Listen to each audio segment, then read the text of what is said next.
Hallelujah, hallelujah. God is good all the time, and all the time, God is good. Dieu est bon, Dieu est merveilleux, Dieu est grand dans nos vies. Bien-aimés, une fois encore, me voici au devant de vous afin de partager les oracles des Écritures de Dieu pour notre bénédiction, pour notre édification et pour notre connaissance. Tokoyeba na kobondela yambo toba na kopartager yango tobondeli na kombo na Yesu Masia. Éternel notre Dieu et notre Roi, nous te disons merci. Merci Seigneur pour ce temps merveilleux que tu nous accordes encore de partager les Écritures de paix, les Écritures de vie, les Écritures Seigneur au Dieu de gloire. Tika ete tango ezala tango moko béni, molimo na Nzambe, yaka na koaccompagner biso, yaka na kosunga biso, pambola ba nyonso ba se disposer pour na kolanda video oyo, pambola mabota na bango, pambola destinée na bango, na kombo na Yesu Masia, pe utiliser ngai favorablement Seigneur pour nazala canal ya lipamboli pour na libota na yo. Bible lobi c'est poussé par le Saint-Esprit que les hommes ont parlé de la part du Seigneur. Saint-Esprit de Dieu, guide-moi dans le nom de Jésus-Christ de Nazareth, je l'ai ainsi prié. Amen. Amen, amen, bien-aimés. Ouais, nous allons partager un thème qui est très important pour nous. Et ce thème, bien-aimé, tozu yango na mokanda na Apocalypse chapitre 3, le verset 18. Totanga yango na Apocalypse chapitre 3, le verset 18. Bible obina biso. Je te conseille d'acheter de moi de l'or éprouvé par le feu, afin que tu deviennes riche, et de vêtements blancs, afin que tu sois vêtu et que la honte de la nudité ne paraisse pas, et un collier pour oindre tes yeux, afin que tu vois. Donc, thème nabiso ezali, l'air d'acheter du Seigneur de l'or éprouvé par le feu. Donc tango ya koyeba na kosomba epai na Nzambe epai na mokonzi na biso wolo o ezali éprouvé na moto. C'est vrai koyi kozala un peu moins complexe, thème moko complexe, mais to comprendre yango au fur et à mesure tozali ko aborder thème na biso. Babina biso bien-aimé, je te conseille d'acheter de moi de l'or éprouvé par le feu, afin que tu deviennes riche. Bible ezali ko encourager biso tozala disponible pour na ko acheter, pour na ko somba o ezali wolo ezali éprouvé epai na Nzambe na biso po ete tozala réellement bato na bozwi. Gloire soit rendue à Dieu. Et tokotanga sous référence moko avant de continuer na Esaïe. Na Esaïe, bien-aimé,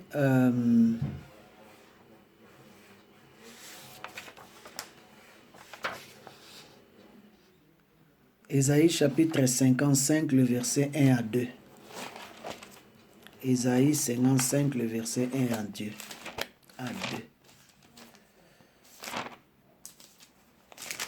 Bible obina biso. Vous tous qui avez soif, venez aux eaux. Même celui qui n'a pas d'argent, venez acheter et manger. Venez acheter du vin et du lait sans argent, sans rien payer. Pourquoi pesez-vous de l'argent pour ceux qui ne nourrissent pas? Pourquoi travaillez-vous pour ceux qui ne rassasient pas? Écoutez-moi donc, et vous mangerez ce qui est bon. Et votre âme se délectera de mets succulents. Donc, tous les deux versets référentiels oyo, pour être na tous les deux références au bazolo banabiso likambo ya kosomba. Ape balobi na biso Nzamba zo banabiso to ya kosomba epai na ye, to ya kosomba epai na ye. C'est vrai, et que semblait un peu moins compliqué, mais tant de partager en onde de comprendre malamu. C'est un thème très important pour na yo, pe pour na ngai bien-aimés frères et sœurs. Alors, thème na biso nde touti koloba ezali l'air d'acheter du Seigneur, l'air d'acheter du Seigneur de l'or éprouvé. Touti koloba bien aimé tozwi thème yango à partir ya modèle ya église ya Laodicée. Selon histoire ya l'église bien aimé, toyebi que tous les 7 églises où ezali mentionné kati na Biblia, ezali description ya histoire spirituelle ya église bien aimé depuis le temps de Jean-Baptiste jusqu'au retour de Jésus. Eza kotalisa biso c'est que Dieu constate kati na église, c'est que Dieu demande kati na église. Ba faillite nini eza kati na église pe ba point fort nini eza kati na église. Alors église Laodicée paye au thème na biso outi eza l'église moko eza noté comme l'église du temps de la fin. Eza na 2 églises où ezali marqué selon l'histoire de l'église que eza lokola l'église marque histoire ba description église du temps de la fin.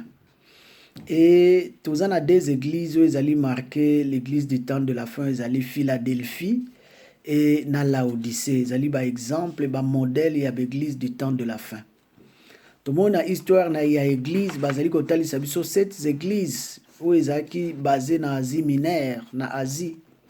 Mais ezalaki ka 7 églises kuna te ezalaki na église plus ebele.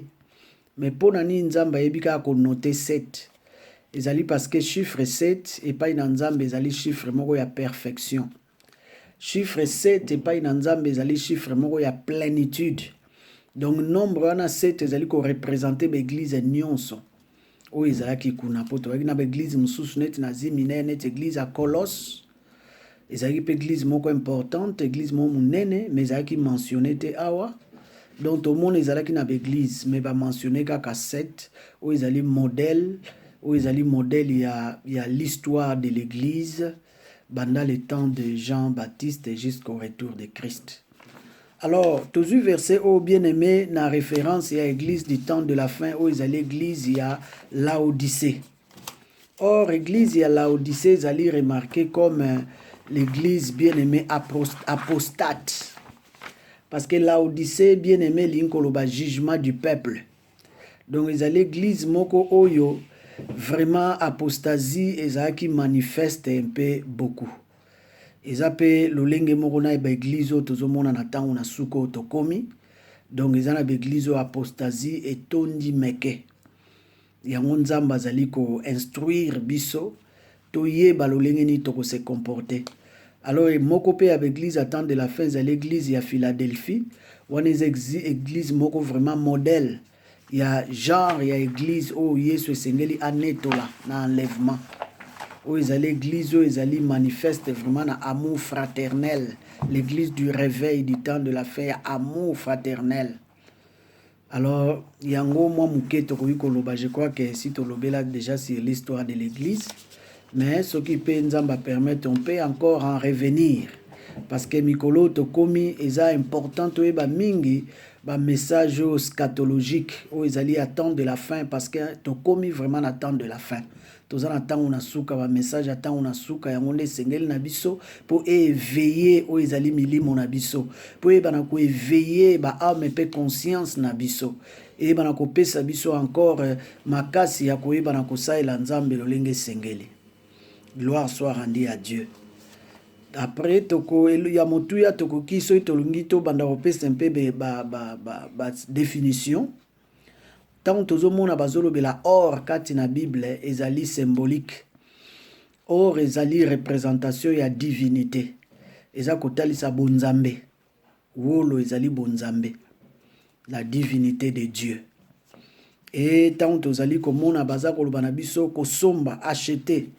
C'est le fait d'approprier ou de posséder quelque chose moyennant le fruit du sueur de notre front.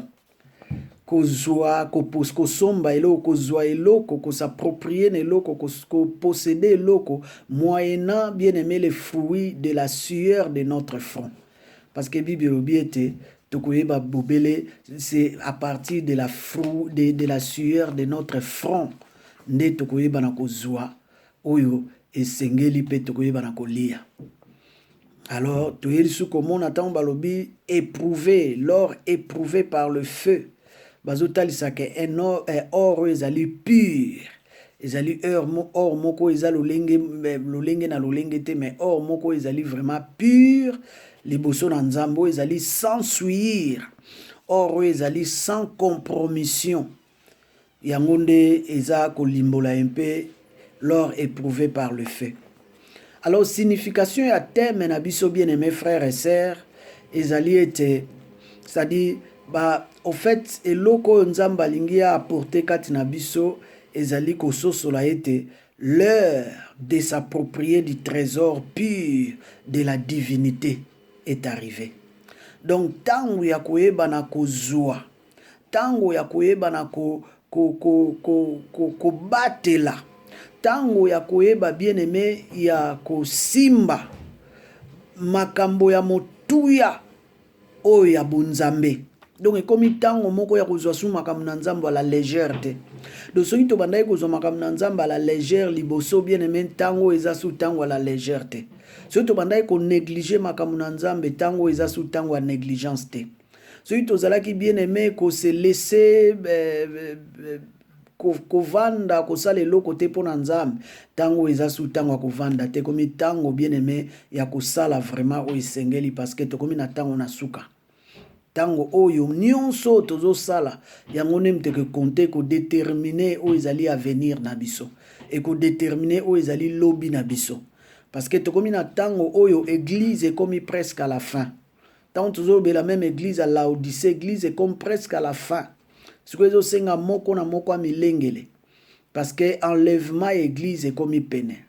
Événement oyo tozali kozela bien aimé ezali événement ya enlèvement de l'église. C'est vrai que eza na mosusu événement mosusu ekeyeba na kobanda mwa moke meke sila te, ezali mwa conflit moko to crise moko économique, crise moko ezali politique, crise moko ezali religieux ekeyeba na kofrape mokili. Et crise wana yango ekesalaka bien aimé Israël ayeba na kokota pe na ba conflit na ba pays ya alentour, ndenge toyebi toujours ba menasaka ye bayeba na kobundisa ye, et ekobanda me ekokoma na suka te, ekoma même na katikati te, nde église na nzambe kozala enlevé. Wana pe ezali temo tobongisi to partager, c'est-à-dire to partager sur les événements du temps de la fin o etikali na biso par la grâce du Seigneur bien sûr. Alors signification ya thème na biso nde tolobi ekomi na tango bien aimé ya kosimba makasi, ya kobatela bien aimé, ya koumela na kozala bien aimé, oyo nyonso ya motuya ya bonzambe esengeli to batela yango. Oyo nyonso ya motuya ya bonzambe esengeli bien aimé toyeba vraiment, oh bien aimé frères et sœurs, kosimba yango makasi, totika yango so ekende mosika na biso te. Ezali tango bien aimé esengeli na biso to tambola toyeba na ko vivre selon les principes divins encore davantage. Ezali tango ezosenga na biso to kangama lisu na Yesu Masia makasi, comme Yesu Masia ye moko azali bien aimé le principe de la création de Dieu. Azali le principe de la création de Dieu. Yango ezali très important. Pona ni toza kolobela sur l'heure tango, parce que bien aimé l'heure ezali élément moko o ezali attaché na ba vie ya moto. Muta koyi ko s'empasser na RT. Muto aza lié na le temps. Donc or nzambe na biso azali le maître des temps et de toutes les circonstances. Tobotama na tango Bible obi, il y a un temps pour tout, il y a un temps pour naître, un temps pour vivre, un temps pour mourir. Donc makambo nyonso ya vie na moto ezali lié na tango. Voilà pourquoi nzambo tozosambela zapeli nzambe ya maître du temps et de toutes les circonstances. Nzambe na biso fonctionnaka en base bien aimé ya temps. Azape nzambe o fonctionnera na ba temps na ye o déjà si ayeba na ko fixer. Ye moko nzambe na biso azali l'ancien des âges a fonctionnera na ba temps. Et nzambe na biso utilisaka bien aimé batango pour accomplir les choses. Na kati na Bible mona ya le temps eza repris plusieurs fois parce que vraiment vie à moto makambo nyonso na ba programme nzambe ezali lié au temps. C'est vrai que toyebi il y a deux sortes de temps, ezali temps chronos na temps kairos ou ezali temps ya nzambe. Kairos et temps chronos ou ezali ya biso ndenge to calculaka le temps. On a tout partagé en plus tard. Alors, tout le monde que même Nzambe ndenga salaki mokili a utilisé qui temps dans Genèse 1:1. Bible zolobake il y a les raïbi na kosala là où il y a le commencement, il y a aussi la fin des temps. Donc eloko soke bandi esengeli peza na suka na yango. Nzambe akelaki mesiko ekompe tango nzambe alingi ayeba na kosukisa mokili po eta ayeba na kokela susu oyo ezali mokili na ye ya sika epai na bayenge bene batie elike epai na ye bavanda. Na Genèse 1 chapitre 3-5 tokomona bien aimé Bible ezotalisa biso ke ntango azokela après Bible obi il y a un matin et il y a un soir, ou il y a bien aimé un soir et il y a un matin. Donc, qu'il y a le commencement, il y a la fin, il y a le matin, il y a le soir. Nous sommes basés sur le temps. Ils sont basés sur le temps, bien aimés frères et sœurs. Alors, essayez de comprendre les sous que yonangai bien aimé, tozala ki pe ba bébé. Tokomi ba jeune, pe siko tokomi konuna. Tala ba mande fe komi pembe, basuke komo koma pembe pembe. Pour nini po nyonso wana eza même ba vie na biso eza lié na temps. Tozalaki bana mike, tozokola ba jeune pe tozonuna. Donc nyonso eza vraiment noncé à temps. Yango thème na biso ezoloba l'heure tango nde yango yo. Ya koyeba na kosomba kati na le Seigneur l'or éprouvé par le feu. Et donc il tokoyi ko comprendre sur le temps. Ce qu'on pouvait faire avant peut-être aujourd'hui, on ne peut peut-être pas le faire demain. Et loko o yozo sala lelo ebite soki lobi ozwa sous temps ko sala yango parce que lobi ezali ko appartenir pas ya Nzambe. Bible obi demain appartient à Dieu. Le lendemain, à chaque jour suffit sa peine. Donc lobi ezalaka ya Nzambe ezalaka ya bisote yango o zui bankoki ya ko sala lelo sala yango pour la gloire du Seigneur Jésus-Christ. Kozela lobi lobite. Na Ecclésiaste chapitre 1 tina verset 8 nde bazali kolobela biso qu'il y a un temps pour toutes choses sous le soleil ou sous le cieux. Ezana tango pona kobotama, tango pona kimia, tango pona boye. Donc nyonso ezali vraiment lié na temps. Donc tozo mekaka ko développer un peu ce qui est vraiment l'importance du temps katina bomo ina biso. Et pona nini tozo lobela yango mingi bien aimés frères et sœurs sur le temps. Parce que nde touti koloba tolobaki yango bien avant que vie na biso, vie na yo, na vie na nga, vie ya libota na yo eza lié na temps. Et loko osala ki peut-être kala temps sous lobi ozana opportunité ko sala yango te. Donc ezali ko senga yo na nga ton négliger tante. Tango surtout tokomi nango tango asuka eza tango moko ya kozwa vraiment au sérieux komi tango soki makambo ezaki mabe ya ko réparer. Soki ezaki tango bien aimé ozwaki makambo de notre manière lelo zwango au sérieux. C'est pourquoi la Bible dit rachetez le temps car les jours sont mauvais. Dans Ephésiens chapitre 5, le verset 15 au verset 17. Rachetons le temps car les jours sont mauvais. Tango ekomi mabe. Tango tozomona ba maladie ba coronavirus. Ezotalisa biso ke tango ekomi mabe frères et sœurs. Tango penze ekomi mabe. Eza su tango ya kozwa makambo na Nzambe na bopetete, ya kozwa vie na biso na bopetete. Ekomi tango faut vraiment tozwa makambo ya Nzambe au sérieux. Et tozomona Bible obi na biso ke Nzambe na biso ayeba na ko fixer babiloko nyonso tango ya jugement sa fixa ki tango enlèvement église ye moko ayebi yango biso toyebi tango te mais a réalité o ekosalama na mikolo muke génération na biso ekoleka te bien aimé enlèvement ezosalama. Alléluia. Tomoni bien aimé Nzamba lobaki na ta Nzamba zoba na Josué alobi ke aujourd'hui je commencerai à te lever aux yeux de tout Israël. Abi lelo nazo élever atambulaki na Josué atambutanga komi na Jourdain abi na Josué abi lelo oyo nazo élever yo. Donc il y a un temps pour l'élévation, il y a un temps pour la gloire, il y a un temps pour toutes choses Nzamba yeba na kolengela. Josué 3:7 nzambe azoba na Joshua abi azoba na yeke lelo na Jourdain ndenge okomi atango atambolaki nzambe atiki ye tambola na yo mais ntango akomi na Josué bato bazozwa la légère mais ntango bakomi na Jourdain nzambe abi lelo eza nde na banda koeleve alobi teke si na eleve yo abi na lina banda eza na ntango oyo nzambe azobanda kosala makambo moko songolo na bomoi na biso bien aimé yo mpe ezala elongo na nzambe mpo nzambe alingi abanda histoire asika na yo oyo ekokende na yo libela na libela oyo okende kovivre nango éternité elongo na ye. Gloire soit rendue à Dieu. Et tomoni na Hébreu chapitre 4 le verset 7 tina verset 8 bazoba que Dieu il a fixé de nouveau un jour ayeba ko fixer mokolo ya ko ba totanga yango rapidement ba verset musu nazo pesa bino boye baka kotanga parce que pour na to gagner temps omoni na ba vidéo moye to zwaka temps mulai eza te pona batu bakozala fatigué pona kolanda yango.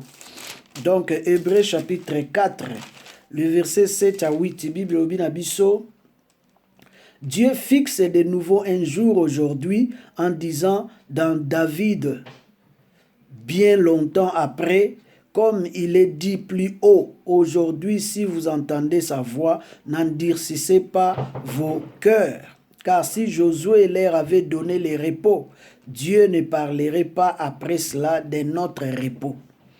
Alors, bazotalisaki nzambe ayebaki na kofixe makambo nyonso afixaki ntango akoyeba na kopesa repos na église afixaki ntango akoyeba na kopesa repos bien aimé ya bomoi na yo nanga alobi repos soki Josué apesaki bana Israël repos akoki kolobela su repos mosusu te mais soki bazali kolobela repos ezali kozela biso eza seke eza na réellement un vrai repos oyo ezozela biso kati na Yesu Masiya toyebi ntango toza na mokili oyo déjà toza pe déjà na repos na biso ezalaka kati na Yesu avoir Jésus donc tu es dans le repos lui il est là azoko prendre soin ya makambo nyonso bomoi na yo vandisi kimia na yo na maboko na Yesu Masiya mais asu na repos éternel otoko kende penza face à face na nzambe na biso toyeba na kolekisa éternité dans le repos éternel. Alléluia.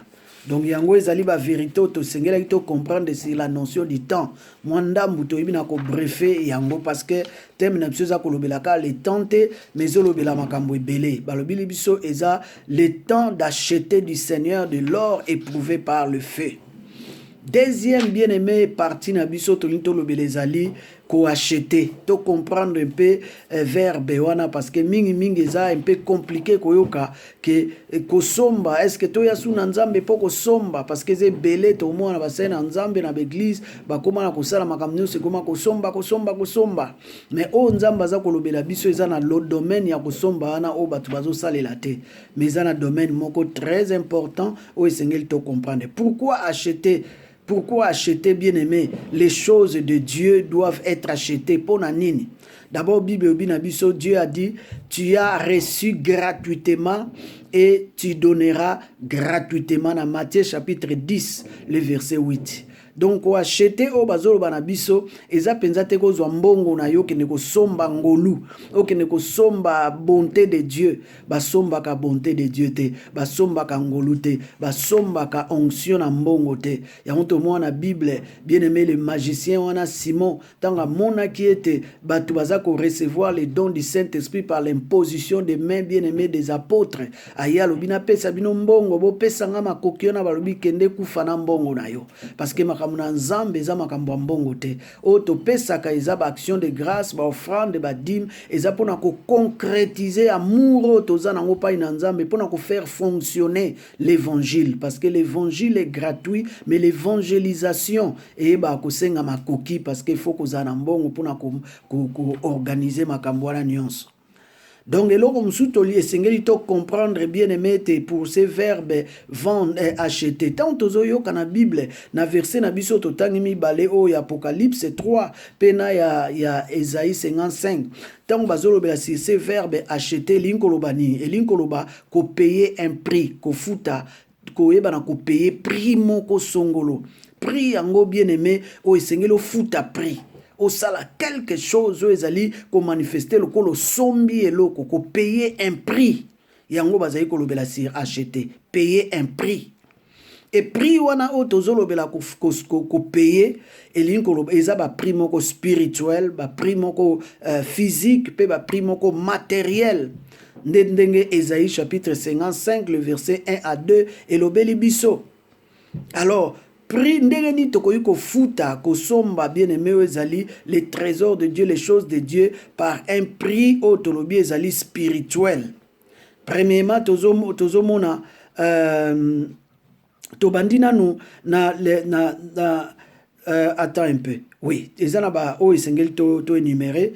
Les choses de Dieu bien-aimé est très précieux que l'or périssable. Biloko na nzambe ezali très précieux, même diamant, or, chrysolite bien-aimé, nyonso wana mabanga ya talo ekoyi ko valoir o ezali biloko na nzambe. Ta million, milliard, billiard ekoyi ko valoir makambo na nzambe te. Tout le monde a 1 Corinthiens chapitre 6 le verset 20. Na 1 Pierre chapitre 1 le verset 18. Baotali sabso que tozaki racheté na ba chose périssable était, mais par le sang de Jésus. O ezali au-delà de l'or et de l'argent. Donc oyo nyonso ya bonzambe ko somba yango eza très précieux, to ko somba yango na ba les choses périssables était biloko ezali ko bebisa mate. Nous en avons extrêmement besoin pour notre destinée. C'est-à-dire, pour nini photo somba, to payer un grand prix ya makambo ya bokonzi na lola. Ezali parce que makambo yango ezali motuya koleka nyonso, destin ya bomo inabiso spirituel. Ezali motuya bien-aimé koleka ba destin nyonso ezali matériel. Et pour nini esengeli to somba, ezali pour na bien-aimé, eloko yo sombi okoyeba pe ko garder yango jalousement. Tango sombi eloko ko garder yango pe jalousement. Mais ce que loko wana ozuango na bopete na ofele okozwango toujours à la légère okoyeba na ko considérer yango malamu penzate. Alors tokopesa trois sortes ya ba prix. Ya ba prix o esengeli to futa nde ba bina biso esengeli to futa ba prix. Prix nini o esengeli na biso to yeba na ko futa. Premier prix to lobi ezali ba prix moko matériel. Ba prix moko matériel. To financier. To mona ngona 1 Chronique chapitre 21 le verset 18 tina verset 30 soko tangi ko réaliser. Tangu David a eba ko sala dénombrement. Nzamba sepela kite alingaki a frappé ye pe a frappaki déjà mboka ya Israël mais suka tangu ba yebi na kosenga nzambe bolimbisi e nzamba abina ya lobi akende ko na plaine moko songolo atumba mbeka. Alors plaine nango ezalaki ya moto. Alors akepa mokolo plein wana mokolo plein alobi roi nga na kotekela ote na kopeso ya ofele. Roi abi non nga na kozwa ngo ya ofele te. Eloko na ina sala eza motuya funa pesa mbongo pesa nga valeur ya plein wana na somba pona tumbela nzambe na ngambeka. Donc wana ezali ba prix moko matériel financier. Soko lingo valoriser nzambe okoki pe ko utiliser ba mapamboli oyo yaza ko pesa yo matériellement. Oui, offrande, ça fait partie de l'adoration. L'adoration, nous adorons Dieu, même avec nos matériels, même avec nos finances. Donc, ezali ba primoko ya kofuta ezali matériel to ezali financier. Ya mona mutu mso akoloba non azui charge ya paiement ya salle ya mois oyo. Nazui charge ya activité to kosala évangélisation na kosomba boy na kosala boy azo payer ba prix wana e ba prix wana pe tango zo sala bongo e pa na nzambe zo tikala na livre ya souvenir nzambe wana kozanga pe kozongisela bisote. Alléluia. Pour nyonso oyo tozui euti pa na nzambe tango to bikisami kana motema te même ba poche na biso peza sauver, c'est-à-dire même na ba poche na biso eza fait salela nzambe. Nyonso na biso fait ça les nzambe. Alors ils appellent ba prix spirituel o esengeli ko futa. Philippiens chapitre 3 le verset 10 au verset 14. Tozomona l'apôtre Paul azotalisa ba prix o ya futa na nzela na nzambo ya zali kolanda. Bible bina biso ke azali kotalisa ba souffrance o ya ebana komona pona nzambe. Ba abstinence olenga zali ko kufa banzala ko jeûner ko prier. Nyonso wana eza bien aimé ba prix moko spirituel. Eza ya mbongo te ozo jeûner pona koluka nzambe pona ko poussa na liboso na nzambe, ozo prier, ozo zwa temps, ba veiller, ba nuit de prière, ba retraite, nyonso wana ezali un prix moko tozali kofuta. C'est comme si nous achetons quelque chose, mais pas à un prix bien aimé, o ezali dérisoire, mais na prix ya bomoi na biso moko. Alléluia. Yango Bible lobi même Yesu ayaki ko somba biso, mais asombaki biso bien aimé na nzela na bomoi na ya pesa ki po ete ngai na otobikisama. Troisième des choses, tomoni ete za na ba prix physique et corporel. Na Jean chapitre 4, le verset 4 à 6. Tozomona même Yesu Bible lobi atango azotambola azo voyager pendant que sala mosala na nzambe. Ayebaki bien aimé ko se fatiguer alembaki.